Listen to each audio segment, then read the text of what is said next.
জনসংখ্যার প্রায় ৮৬% হিন্দু পরিবার, কিন্তু সরকারি আবাস পেল ৯৬% মুসলিম পরিবার। আর এই ঘটনা ঘটেছে আমাদের বাংলায়। হ্যাঁ, ঠিকই শুনেছেন, তৃণমূলের আমলে পশ্চিমবঙ্গে ঘটে গিয়েছে এমনই একটি ঘটনা। কিন্তু কিভাবে জানুন। নন্দীগ্রামের হরিপুর গ্রাম, সেখানে প্রায় ৮৬% মানুষ হিন্দু, অথচ সরকারি আবাস যোজনার সুবিধা দেওয়ার সময় ঘর পায় ৯৬% মুসলিম। কারণ আবাস পাওয়ার ৫৪টি পরিবারের মধ্যে ৫২টি মুসলিম এবং মাত্র ২টি পরিবার হিন্দু। আর এই পরিসংখ্যান সামনে আসার পর থেকে এখন একটাই প্রশ্ন উঠেছে, তাহলে কি তৃণমূল আমলে সরকারি সুবিধা বন্টনেও ধর্মের প্রভাব পড়েছিল? যদিও এই অভিযোগ, এই তথ্য তুলে ধরেছেন বর্তমান মুখ্যমন্ত্রী শুভেন্দু অধিকারী।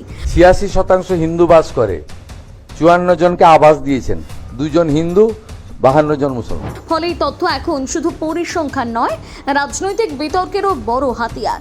যদিও এই তথ্যের সত্যতা ইন্ডিয়া হুট যাচাই করেনি, কিন্তু এখানে রয়েছে আরও একটা গুরুত্বপূর্ণ বিষয়। ৫৪ জনের মধ্যে ৫২ জন মুসলিম, এই সংখ্যার সন্দেহ তৈরি করতে পারে, কিন্তু এটা কি বৈষম্যের প্রমাণ?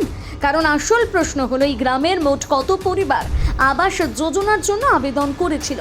তাদের মধ্যে হিন্দু ও মুসলিম কতজন ছিলেন? কারা প্রকল্পের যোগ্য ছিলেন, কারা অযোগ্য ছিলেন? সবাই প্রকল্পের শর্ত পূরণ করেছিল কিনা? এই প্রশ্নগুলোর উত্তর না পাওয়া পর্যন্ত শুধুমাত্র ৫২ বনাম ২ এর হিসেবকে ধর্মীয় বৈষম্যের চূড়ান্ত প্রমাণ বলা কঠিন।